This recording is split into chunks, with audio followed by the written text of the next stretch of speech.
গ্রামে বোধহয় আমি একজন যাকে কেউ ভালোবাসে না, কেউ দু চোখে দেখতেও পারে না। কি আর বলবো, সবই আমার পোড়া কপাল। আমার কপালে যদি এসবই লেখা থাকে তাহলে এখানে আর কাকে দোষ দেব আমি?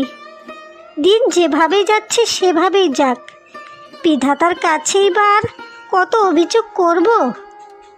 কিছুদিন ধরে বাবা মা আমার বিয়ের কথা ভেবে ভেবে পাগলই হয়ে যাচ্ছে। আমার মতো এরকম কালো মেয়েকে কে বিয়ে করবে? আমিও না কি ভাবছি, যেখানে আমার বাবা মাই আমাকে ভালোবাসে না সেখানে আরও কে ভালোবাসবে আমাকে?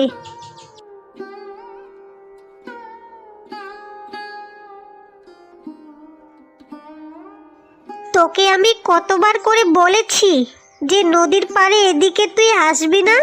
তোর ওই কালো পোড়া মুখটা দেখলে না আমার সারা দিনটাই খারাপ যায়। এবার তোর যন্ত্রণায় কি নদীর পাড়ে আসা বন্ধ করব আমি, নাকি কোথাও গিয়ে বাসা পাতবো? তুই এখান থেকে এখনই চলে যা বলছি, চলে যা। বৌদি, আমি তো আপনার বাড়ির সামনে দিয়েও চাইনি, নদীর পাড় দিয়ে এসেই আবারও নদীর পাড় দিয়েই চাই। আর এই জায়গাটা তো আপনার একার নয়, এই গ্রামের জমিদারের। আর আপনি তো ভালোভাবেই জানেনই বৌদি, এই গ্রামের নদীটার উপরেই আমাদের নির্ভরশীল। ওরে বাবারে বাবা, এই কালির মুখে আবার চ্যাটাং চ্যাটাং কথাবার্তা। তা বলি, এরকম চ্যাটাং চ্যাটাং কথাগুলো তোর বাড়িতে কি বলতে পারিস না? আর আমি শুনেছি তোর মা নাকি তোকে দিনে 3-4 বার ছেটাপেটা করে।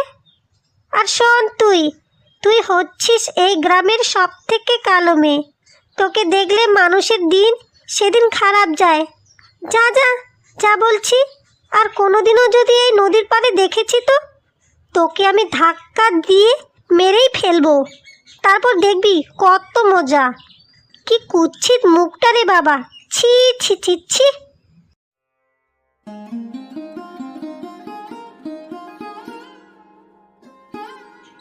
এই ভর দুপুরে বসে বসে অত শত কি ভাবছোটা কি শুনি?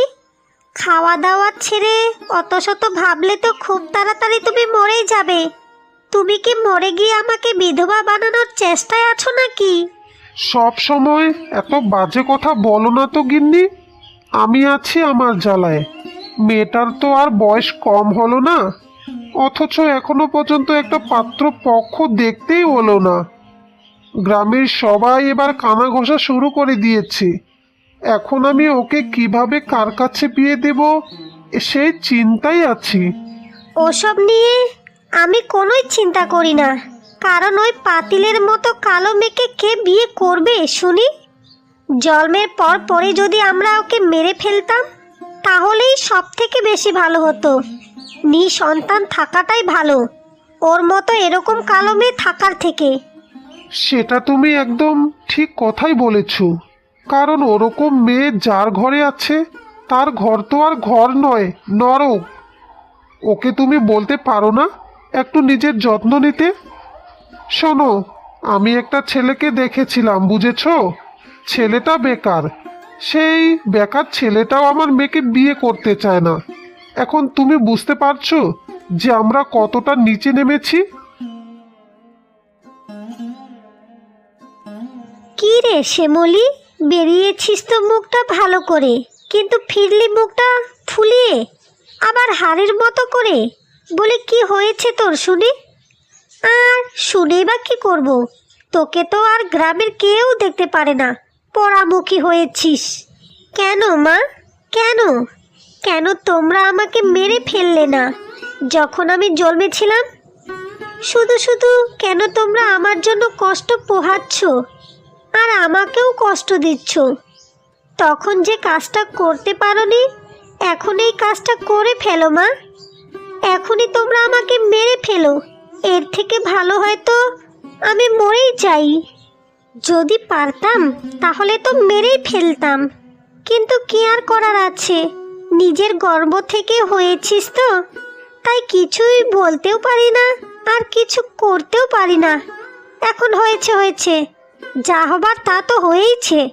এখন যা, তাড়াতাড়ি রান্নাঘরে গিয়ে রান্নাটা করে ফেল। তুই যে কি ভাগ্য নিয়ে জন্মেছিস সেটা শুধু ওই বিধাতাই জানে। তোকে তো বেকার ন্যাংরা ছেলেগুলো বিয়ে করতে চায় না। তোর ওই কালো মুখ দেখেই তারা আগের থেকেই পালিয়ে যাচ্ছে। মেয়েদের জীবনে কি বিয়েটাই সব? যদি আমি বিয়ে না করে সারা জীবন কুমারী হয়েই তোমাদের কাছে থাকি, তাহলে কি তোমরা আমাকে থাকতে দেবে না মা? আমি তো তোমাদেরকে ছেড়ে কোথাও যেতে চাই না, কারণ তোমাদেরকে যে আমি বড্ড ভালোবাসি। বাবা বাবা, কালের কথা শোনো, আমাদের কাছেই থাকবে, আর গ্রামের লোক সমাজ আমাদেরকে জুতো পেটা করবে, সেটাই কি তুই চাস? যা, আর এত বকবক না করে এখন তাড়াতাড়ি রান্নাটা করে ফেল। এত ফালতু কথা বাদ দে।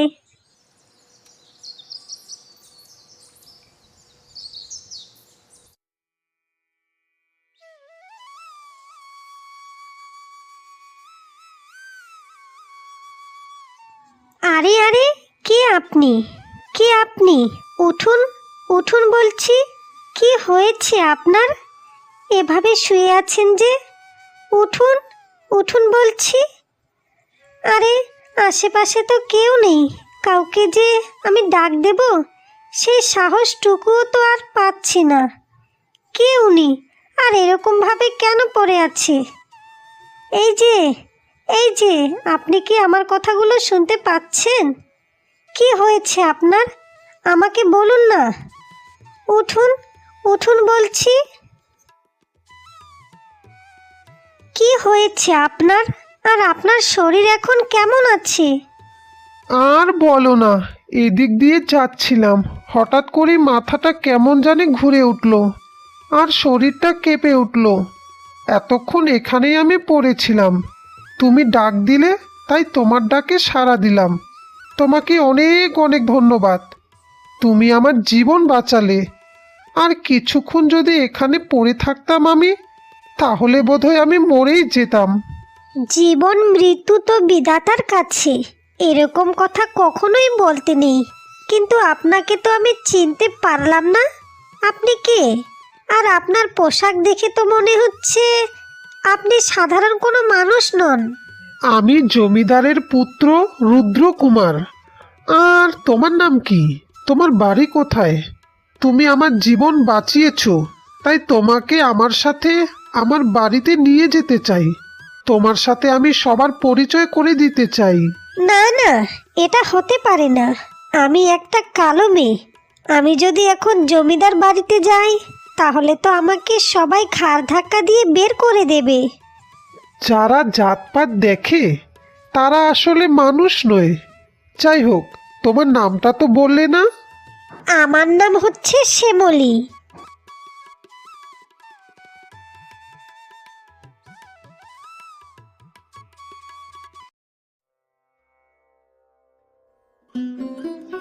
কি রে খোকা, আমাদের বাড়িতে তো কাজের লোকের দরকার নেই, তুই কেন শুধু শুধু কাজের লোক আনতে গেলি? আর তার মধ্যে এরকম কালো কাজের মেয়ে আমাদের ঘরে রাখলে তো আমাদের ঘরটা নোংরা হবে। ওকে এখনই দূর কর, ওকে দেখলেই তো আমার গাটা ঘিন ঘিন করছে। ছি ছি ছি ছি, কি কালো কুৎসিত মুখটা। আরে মা, তুমি আমাকে ভুল বুঝছো। উনি আসলে কোনো কাজের মেয়ে নয়, ও আমার জীবন বাঁচিয়েছে। ওর নাম শ্যামলী। আমি ওকে বাড়িতে এনেছি তোমার সাথে পরিচয় করিয়ে দিতে। আজকে মাথা ঘুরে কতক্ষণ গাছের নিচে আমি পড়েছিলাম, সেটা একমাত্র বিধাতাই জানে। সে তোর জীবন বাঁচিয়েছে, তাই বলে কি তাকে আবার ঘরে নিয়ে আসতে হবে? যা, সন্দুক থেকে ওকে একটা মোহর দিয়ে দে, তাতেই সে খুশি হয়ে এখান থেকে চলে যাবে। তোকে আমি সাবধান করে দিচ্ছি খোকা, এরকম পাতিলের মতো কালো মেয়ের থেকে দূরে থাকবি। তুই জানিস না, তোর বাবা যদি একবার জানতে পারে তাহলে তোকে তো মেরেই ফেলবে। আর মেয়ে, তুইও দাঁড়িয়ে দাঁড়িয়ে এখানে কি দেখছিস? যা যা, বেরিয়ে যা, আমার ঘর থেকে বেরিয়ে যা। আমার ঘরের দাসীগুলো তো তোর থেকে অনেক সুন্দর আছে। কি যে অবস্থা করেছিস শরীরের, বলি আয়নায় কি তোর মুখটা কোনোদিন দেখিসনি? যা যা যা বলছি। ওরে দাসীরা, কে কোথায় আছিস? আমার ঘরে একটু গোবর জল ছিটিয়ে দে, নোংরা হয়ে গেছে আমার ঘরটা।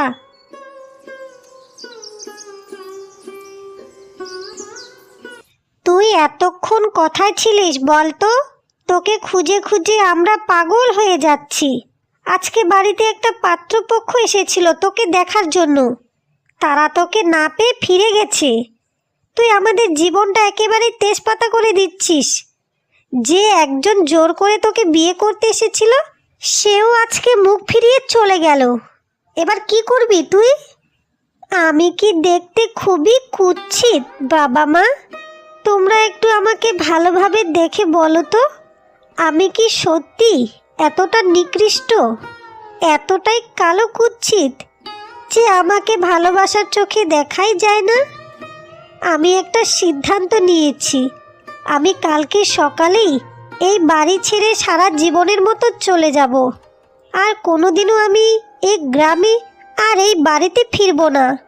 এটা তুই কি বলছিস রে? বাড়ি থেকে বেরিয়ে যাবি মানে? তোকে বাড়ি থেকে বেরিয়ে যাবার কথাটা কে বললোটা কে শুনি? ঘরের কাজকর্ম করছিস সেভাবেই করতে থাক, আর আমরাও এদিকে পাত্রপক্ষ খুঁজতে থাকি। দেখিস একদিন না একদিন ঠিকই পাত্রপক্ষ পেয়ে যাব। না না মা, তোমাদের আমার জন্য আর পাত্র খুঁজতে হবে না। যদি আমার কপালে বিয়ে লেখা থাকে তাহলে পাত্রপক্ষ নিজেই আসবে। আর আমি চাই না আমার সাথে কাউকে যৌতুক দিয়ে তোমরা আমাকে বিয়ে করাও, তারপরে তারা আমার উপরে অত্যাচার করুক। যৌতুক নিয়েও যদি তোকে কেউ বিয়ে করতো তাহলেও তো মনটাকে একটু বোঝানো যেত, কিন্তু যৌতুক নিয়েও তো তোকে আর কেউ বিয়ে করতে চায় না।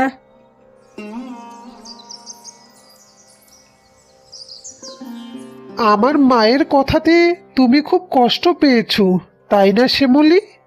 আমি আমার মায়ের হয়ে তোমার কাছে ক্ষমা চাইছি। তুমি আমার মাকে ক্ষমা করে দাও শ্যামলী। না না হুজুর, আপনি এসব আমাকে কি বলছেন? আপনার মা তো আমাকে তেমন কিছুই বলেনি। তিনি আমাকে যা বলেছেন একদম সত্যিটাই বলেছেন। আমার মতো মেয়ের এটাই প্রাপ্য ছিল। আর আপনি আপনি আবার আমাদের বাড়িতে কেন আসতে গেলেন? আরে জমিদার বাবু, আপনি আমাদের বাড়িতে এসেছেন? আরে জমিদার বাবু, আমার মেয়ে শ্যামলী কি কোনো অপরাধ করেছে? আরে না না, শ্যামলী কোনো অপরাধ করেনি। শ্যামলী তো আমার জীবন বাঁচিয়ে আমাকে রক্ষা করেছিল।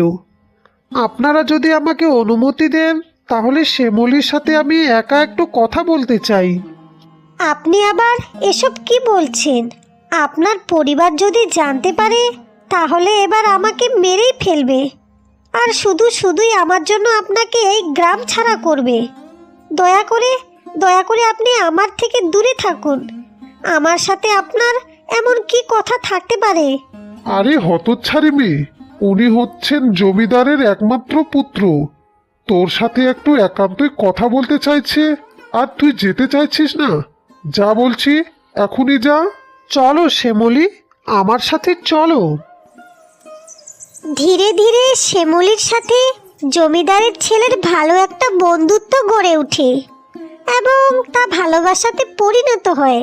তাদের এই ভালোবাসাতে শ্যামলী সব সময় খুবই ভয়ে থাকতো, আর জমিদারের পুত্র শ্যামলীকে খুব ভালোবাসতো। বলছি কি, আপনার পরিবার আমাদের এই ভালোবাসাটা কোনোদিনও মেনে নেবে না। আমাকে কেন, আর আমার মতো এরকম কালো মেয়েকেই বা কেন? আপনি একটা ফর্সা সুন্দরী মেয়েকে ভালোবাসতে পারতেন। সৌন্দর্য তো চিরস্থায়ী নয় যে আমি তাকে ভালোবাসবো। আর সুন্দরী মেয়েকে ভালোবেসে আমি বা কি করব? আমি তো সবসময় তোমার মতো মেয়েকেই ভালোবাসতে চাইতাম। তবুও সমাজ বলতেও তো একটা কথা আছে। যদি সবাই জানতে পারে যে জমিদারের ছেলে একটা কালো মেয়েকে বিয়ে করেছে, তাহলে কি আপনাদের জমিদারের উপরে প্রভাব পড়বে না?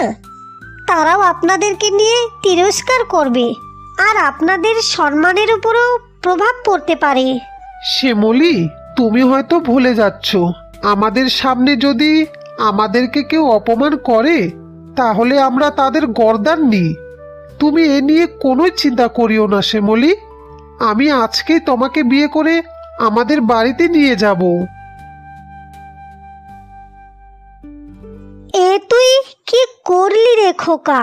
অবশেষে তুই এই পাতিলের মতো কালী মেয়েটাকে বিয়ে করে বাড়িতে নিয়ে এলি।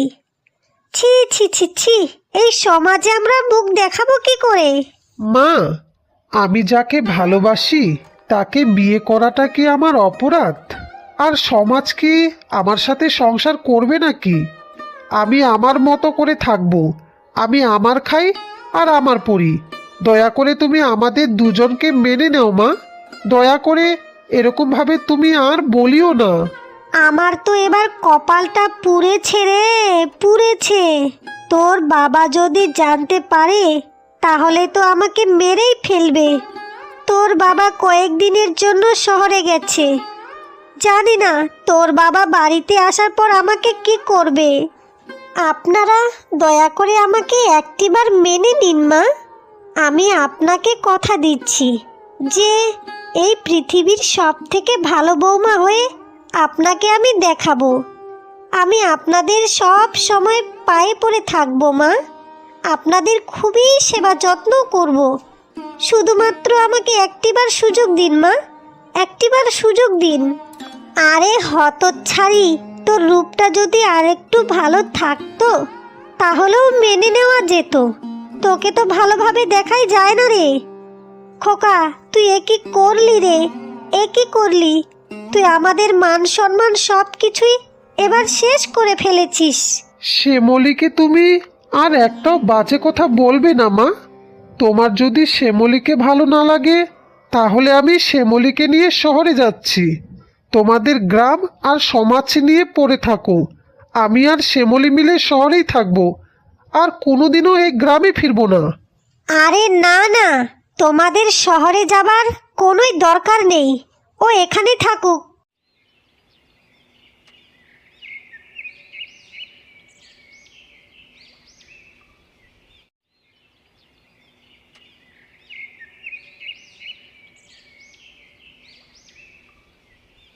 বলছি যে তুমি এত তাড়াহুড়ো করে শহরে যাচ্ছ যে, ওখানে কি কোনো সমস্যা হয়েছে? আমার যে এখানে একা থাকতে খুবই ভয় করছে। আরে শ্যামলী, তুমি কোনোই চিন্তা করিও না। আমি খুব তাড়াতাড়ি গ্রামে আবার ফিরে আসব। তুমি তো জানোই বাবা এখন শহরে আছে, তাই আমাকেও কিছু কাজের জন্য শহরে যেতে বলেছে। তোমাকে কি তাহলে যেতেই হবে? বাবা কি ওই কাজটা সম্পূর্ণ করতে পারবেন না? আচ্ছা, তোমার সাথে কি আমাকেও নিয়ে যাবে? আরে ধুর পাগলি, এত ভয় করলে কি আর চলবে? এই তো মাত্র কিছু দিনেরই তো ব্যাপার। তারপরে তুমি দেখবে তোমার জন্য কত কিছু আমি কিনে এনে বাড়িতে এসেছি। আর মায়ের সাথে আমার কথাও হয়েছে। মা তোমাকে খুব যত্ন করবে আর ভালোভাবে দেখাশোনাও করবে। আমি কেন জানি না, আমার মনটা খুবই ছটফট করছে। মনে হচ্ছে ওরা আমার জন্য কোনো পরিকল্পনা করেছে।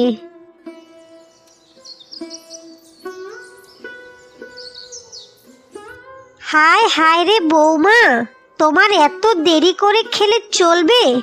আর এসব তুমি কি নিয়ে খেতে বসেছো বৌমা? তুমি একটু ভালো ভালো মাছ মাংস খাবে, আমি সেটা চেয়ে চেয়ে দেখবো। এর থেকে আনন্দের আর কি হতে পারে? মা, আমি গরিব ঘরের মেয়ে তো, আমি অত মাছ মাংস ভাত খেতে পারিনি।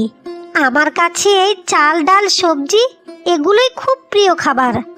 আপনি আমার জন্য একদমও চিন্তা করবেন না মা, আমি খুব ভালো আছি। আর আপনার যদি কোনো কাজ করার থাকে তাহলে আমাকে দয়া করে বলবেন। না না না বৌমা, তোমাকে দিয়ে আমি আবার কাজ করাবো কেন বলো তো? ঘরের দাসীরা কি করতে আছে? তুমি হচ্ছ আমার ছেলের পছন্দের একমাত্র বউ, আর আমি তোমাকে দিয়ে ঘরের কাজকর্ম করাবো? আমি তো তোমাকে রাখবো আমার বাড়িতে রাজরানীর মতো।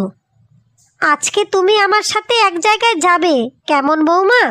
বিকেলে একটু তাড়াতাড়ি তৈরি থেকো। আচ্ছা মা, ঠিক আছে, আমি তৈরি থাকবো।